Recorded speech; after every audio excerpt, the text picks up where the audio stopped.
शिवालिक की तिलहटी में बसा सहारनपुर। देश दुनिया को फलों का स्वाद चखाने वाला इलाका, हुनरमंदों का शहर, जिसका इतिहास सिंधु घाटी सभ्यता से शुरू होता है, फिर कई काल खंड का गवाह बनता है। उसी सहारनपुर में राजनीतिक परीक्षा होने जा रही है।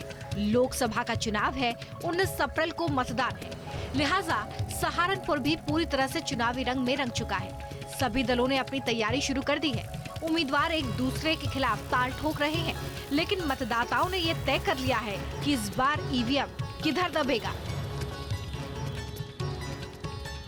बड़े मियां किधर चले की टीम आ चुकी है सहारनपुर। वो सहारनपुर जिसकी शुरुआत 1340 ईस्वी में हो गई थी। वो सहारनपुर जिसे कहा जाता है, इस सहारनपुर का नाम दरअसल सहारन पीर के नाम से हुआ था। और आज के समय में सहारनपुर जो है वो करीब 40 से 41% मुसलमानों के साथ में यहाँ पे बड़ी संख्या में लोग अपना व्यापार करते हैं। बड़े मियां किधर चले की टीम जानने की कोशिश करेगी आखिर सहारनपुर में मुसलमानों के मुद्दे क्या हैं, ये समझने के लिए कि 2024 के इलेक्शन में इस बार मुसलमान सहारनपुर का किधर जा रहा है।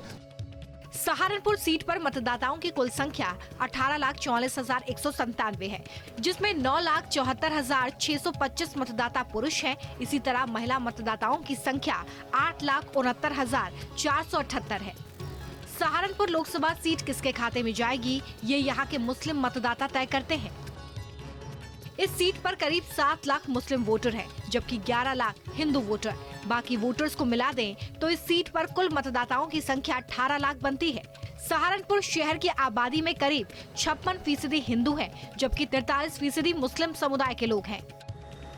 लेकिन राजनीति के धुरंधरों का समीकरण बनाने और बिगाड़ने में मुस्लिम वोटर्स अहम किरदार हैं। इसलिए न्यूज नेशन भी मुस्लिमों के बीच पहुंचा और उनसे जानने की कोशिश की कि आखिर बड़े मियां किधर चले। 2024 का इलेक्शन बिल्कुल करीब है। मुस्लिम समुदाय इस बार क्या सोच रहा है, किस तरह के मुद्दे हैं? क्या विकास के नाम पर वोट होगा या फिर धर्म के नाम पर वोट होगा? धर्म के नाम पे कोई वोट नहीं होगा, वोट होगा विकास के नाम पे। और विकास 70 साल के अंदर अगर किसी पार्टी ने किया तो वो भारतीय जनता पार्टी है। तो मुस्लिम मियाँ भाई इस टाइम पे 70 साल में तो थी नहीं भारतीय जनता पार्टी का। नहीं, हाँ 70 साल से पार्टी नहीं थी। 70 साल से कोई विकास नहीं हुआ। बात अगर सुरक्षा ही करी जाए, अगर हम किसी डिपार्टमेंट में अपना काम कराने के लिए जा रहे हैं तो वहाँ सुनवाई नहीं हो रही। सुरक्षा के नाम पे कुछ नहीं है। सन 2014 के बाद सबसे ज़्यादा योजनाएं मुसलमान को मिली, सबसे ज़्यादा विकास मुसलमान क्षेत्रों में हुआ। ये बताइए कि इस बार क्या लग रहा है 2024 के इलेक्शन में किन मुद्दों पर मुसलमान जाएगा वोट डालने? देखिए, मुसलमान का तो मामला एक ऐसा मामला है, कोई सी भी पार्टी हो, मुस्लिम का सिर्फ इस्तेमाल होता आ रहा है आज तक। और पहली बार एक प्रधानमंत्री के रूप में मोदी जी आए, जिन्होंने 36% आरक्षण का वादा किया मुस्लिम समाज से। और इस चुनाव के बाद विधानसभा जो टिकट होंगे मुस्लिम समाज के लोगों को होंगे, तो पहले प्रधानमंत्री हैं। बीजेपी के आप कब से हितैषी होने लगे? मुसलमान कब से हितैषी होने लगा बीजेपी का? अरे बीजेपी कहते हैं मुसलमान तो वोट ही नहीं देता बीजेपी को। गलत कहते हैं लोग। मुसलमान क्यों नहीं वोट करता? 8,500 वोट खत्तागेड़ी से अभी बिल्कुल ताजा है। 18,500 वोट सहारनपुर में बिल्कुल अभी मेयर साहब को दिए।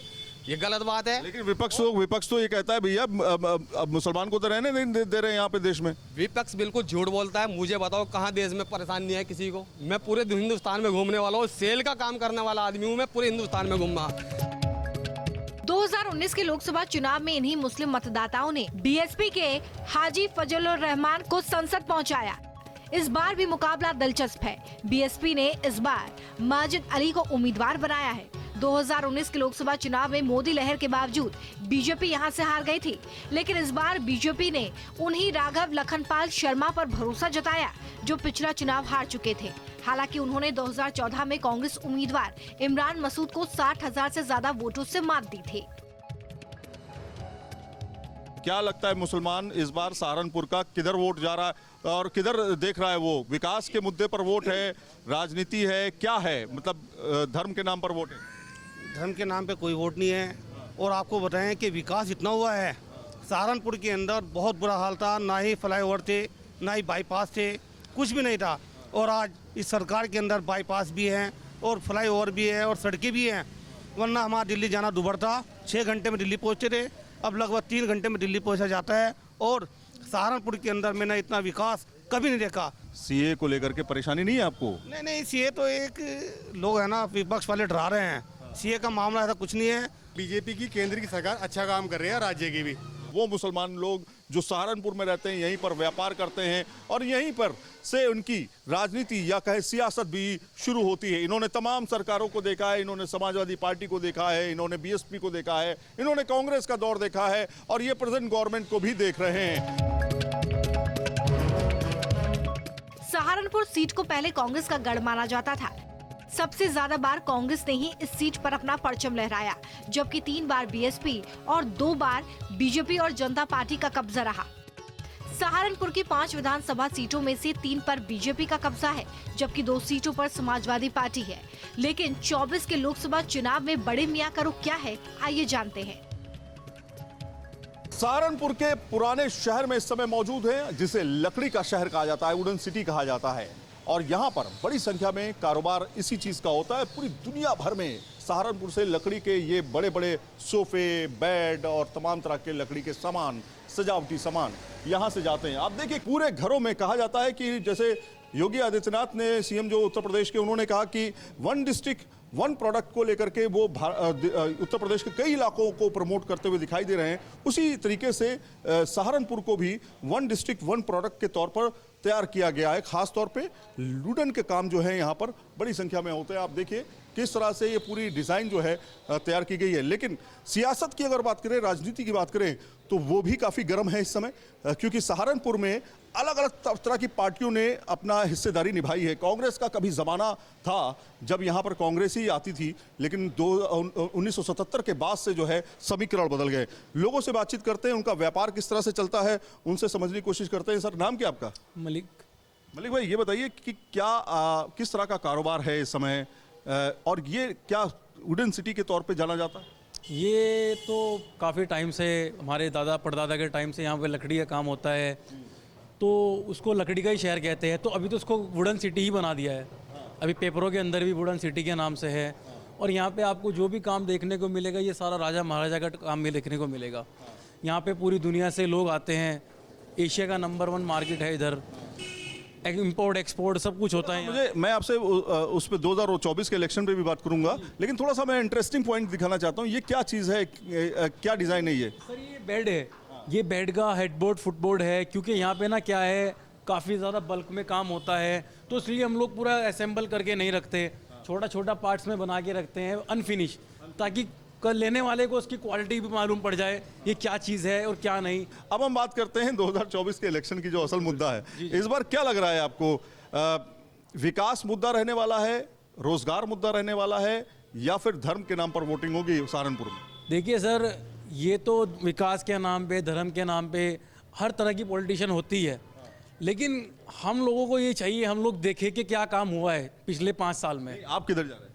हम तो क्या तरफ, ऐसा है, देखो कानून व्यवस्था बहुत अच्छी है, ठीक है, किसी तरह का कोई क्राइम नहीं है। आप उठा के देख लीजिए, क्राइम नहीं है। बिजनेस को उठा के आप देखो तो बिजनेस में काफ़ी सुधार है। पहले क्या था, पिछले टाइम में बहुत ज़्यादा हम लोग तो बिछड़े हुए चल रहे थे, हम लोगों को पता नहीं था, जीएसटी का नहीं पता था। तो अभी ये सरकार में आने के बाद सिस्टम बना, एक थोड़ी दिक्कत हुई है, लेकिन एक सिस्टम वाइज बन गया है। मौलाना, तमाम तरह के मौलवी या तमाम तरह के जो धर्म गुरु हैं, वो यहाँ तो फतवे की जारी हो जाते हैं, देवबंद की अगर हम बात करें, लेकिन आपको क्या लगता है, डर नहीं लगता कि बीजेपी का नाम लेंगे कहीं फतवा जारी ना हो? नहीं, ऐसा तो कोई फतवा जारी नहीं हुआ। ऐसा आप कोई फतवा उठा के लाए कि बीजेपी को वोट नहीं देना, ऐसा किसी ने बोला? ऐसा कुछ नहीं है। बीजेपी बहुत अच्छी सरकार है, बहुत अच्छा चल रहा है। ये दिक्कत कहाँ है, कुछ लोग जो कि ना पॉलिटिक्स के हैं और ना पॉलिटिक्स से उनका कोई संबंध है, वो लोग गलत तरह की बातें करते हैं दूसरे समुदाय को लेकर। मुसलमानों को डर लग रहा है इस बार? मुसलमानों को कोई डर नहीं है। मोदी ठीक हैं या राहुल गांधी आपको ठीक लगते हैं? आने वाले समय में मुसलमानों के लिए बेहतर नेता हो सकते हैं राहुल गांधी या मोदी ठीक हैं? अगर थोड़ा सा मुसलमानों का पक्ष लिया जाए तो मोदी जी बेटर है। तो कुल मिलाकर के देखिए, मुसलमान वोट किधर जा रहा है ये नहीं, हम बात कर रहे हैं विकास के मुद्दे पर। हम ये जानने की कोशिश कर रहे हैं कि इस बार के विकास के मुद्दे क्या हैं। लेकिन और लोग भी हैं जहां पर हम जा करके आपके सामने पेश करेंगे कि दरअसल इस बार का मुसलमान किस साइड देख रहा है। 2024 का इलेक्शन आखिर मुसलमान कैसे तय करेगा? सहारनपुर की मुस्लिम आबादी के मुद्दे में इस बार विकास है। शिक्षा, स्वास्थ्य, सुरक्षा यहाँ के लोगों के लिए मायने रखता है। इसलिए 19 अप्रैल को जब मतदान होगा तो इन्हीं मुद्दों पर ईवीएम का बटन दबाया जाएगा। अस्सलाम वालेकुम। और खैरियत? बस दुआएं, अल्लाह का शुक्र है। ये बताइए कि क्या चल रहा है? काम हो रहा जी, क्या काम कर रहे हैं? ये नक्काशी का काम हो रहा जी, कारबीन का। ये क्या बना रहे हैं? शेर है जी। शेर बना रहे हैं। अब आप देखिए शेर बन रहा है यहाँ पे। आप तस्वीरों में देखिए, थोड़ा सा शोर हो रहा होगा, आपको आवाज़ें आ रही होंगी क्योंकि यहाँ पे नक्काशी का काम जो है वो किया जा रहा है। तो आप देख सकते हैं तस्वीरों में यहाँ पे ये कैसे नक्काशी हो रही, कितनी महीन नक्काशी है। ये इसे क्या बोलते हैं, इस कला को क्या बोलेंगे? ये कारबीन बोलती है जी। अच्छा, जी। तो ये मतलब इसी से औजार से ही किया जा सकता है, मशीन से नहीं हो सकता? नहीं, मशीन से नहीं होता जी। अगर मशीन से होता तो ये सब खत्म हो जाता है। तो देख सकते हैं, आप दिखा सकते हैं कितना बना दिया आपने। ये देखिए आप, ये देखिए बब्बर शेर। ये यहाँ से बॉम्बे जाएगा, बॉम्बे से इंग्लैंड जाएगा ये। अच्छा, इंग्लैंड से ऑर्डर आया है? बॉम्बे का ऑर्डर है हमारे पास, और बॉम्बे जो है एक्सपोर्ट करेगा, जिसका ये है वो इंग्लैंड भेजेगा इसको। अच्छा, ये बताइए कि ये तो रही बात आपके काम की, 2024 का इलेक्शन भी है, किधर देख रहे हैं इस बार? भारतीय जनता पार्टी। काहे के लिए भारतीय जनता पार्टी क्यों? मुसलमानों के लिए भारतीय जनता पार्टी क्यों? ऐसा है, ये हम जो जहाँ बैठे हुए हैं ना, आप इस खत्ता खेड़ी में बैठे हुए हैं। भारतीय जनता पार्टी से इसका नाम था खत्ता खेड़ी, भारतीय जनता पार्टी से पहले सरकार आई भारतीय जनता पार्टी। सबसे पहले तो उसने हमें नाम दिया लकड़ी वालों को गुड़न सिटी। ये जो नाम दिया ना भारतीय जनता पार्टी ने दिया, गुड़न सिटी, पूरी दुनिया के अंदर फेमस करने वाली पार्टी जो है गुड़न सिटी में, मतलब भारतीय जनता पार्टी है। मुसलमान कब से भारतीय जनता पार्टी के होने लगे? मुसलमान तो बहुत टाइम से पहले काम करते हैं भारतीय जनता पार्टी में, आपको मालूम है। लेकिन काम तो चलिए ठीक है, पद मिल गया वो बात अलग है, लेकिन सवाल ये खड़ा होता है कि वोटर कहाँ है? वोटर क्या वोट डालता है वो मुसलमान? वोट की बात ऐसी है, खुद मोदी जी ने और खुद राजनाथ जी ने इस बात को कबूल किया कि हमें इस बार जिताने में सबसे बड़ा सहयोग जो है मुस्लिम समाज का है। देवबंद से तो फतवे जारी हो जाते हैं जब आप साथ देते हैं बीजेपी। देखिए आप मेरी बात सुनिए, फतवे की बात एक ऐसी है, कोई भी मौलाना या कोई भी मौलवी अगर समाज को बेचने का काम करे, क्या उसके पास मौलवी के या मौलाना के यही काम रहेगा कि भाई आप फला पार्टी को दिए, चलो हमें कोई पार्टी दे दे मौलाना, कोई दिक्कत नहीं, मुफ्तियों की पार्टी या कोई मुस्लिम ऐसा कैंडिडेट हो कि भाई वो हमारी पार्टी। अब जैसे वो है, क्या बोल रहे हैं उन्हें, ये क्या बोल रहे हैं इसको, अखिलेश यादव। इनके जो बाप थे मुलायम सिंह जी, उन्होंने गोली वो थे मुसलमान वाली पार्टी, टोपी ओढ़ ली थी उन्होंने ऐसे, तो लोग कहने लगे मुलायम सिंह।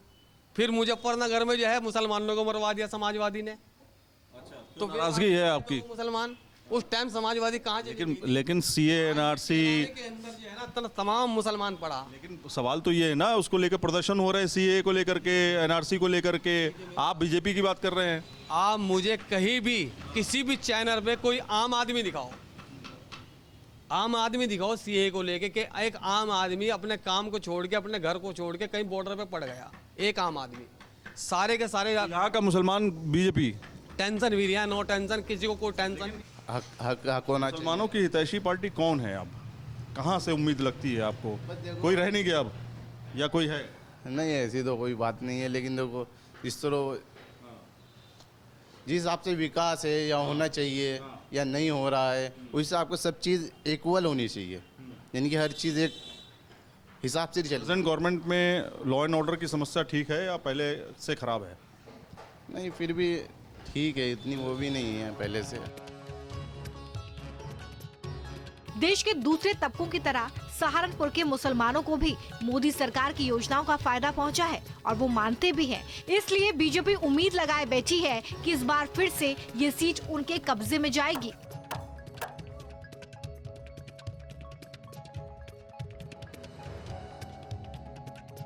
तो देखिए, इस तरह से कामकाज को दिखाते हुए बड़े मियाँ कहाँ चले की टीम अलग अलग जगहों पर जाकर के लोगों से व्यापार की बात कर रही है, लोगों से उनके मुद्दों की बात कर रही है, लोगों से ये भी जानने की कोशिश कर रही है कि दरअसल बड़े मियाँ किधर जा रहे हैं। अब बड़े मियाँ की टीम चलेगी कुछ और जगहों पर, सकरी गलियों के बीच, बड़े महलों के बीच, और जानने की कोशिश कि आखिर बड़े मियाँ किधर चले।